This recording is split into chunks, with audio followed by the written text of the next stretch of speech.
El president de la Generalitat, José Montilla, i el conseller de Governació, Jordi Ausàs, han coincidit avui en l'homenatge de Lluís Companys. Ha estat poques hores després que Montilla va desautoritzar-lo per haver expressat el seu suport a la consulta independentista de Barcelona, prevista per al pròxim 10 d'abril.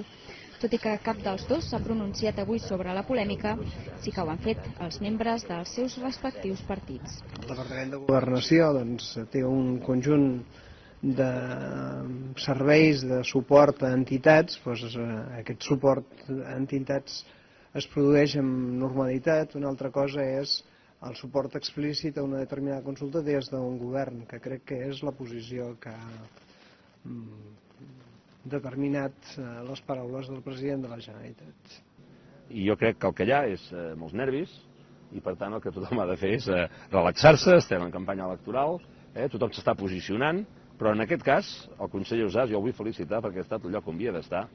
La consulta és a l'abril. Esquerra Republicana, si està al govern, donarà suport a aquesta consulta a Barcelona, com han fet amb els centenars de consultes que s'han fet arreu de Catalunya. Ausàs va anunciar ahir que la Conselleria de Governació cediria urnes per celebrar la consulta independentista de Barcelona i que faria assessorament a l'organització. Poques hores després, a través d'un comunicat, el president Montilla desautoritzava les seves paraules i assegurava que el govern no col·laboraria en l'organització d'aquesta consulta.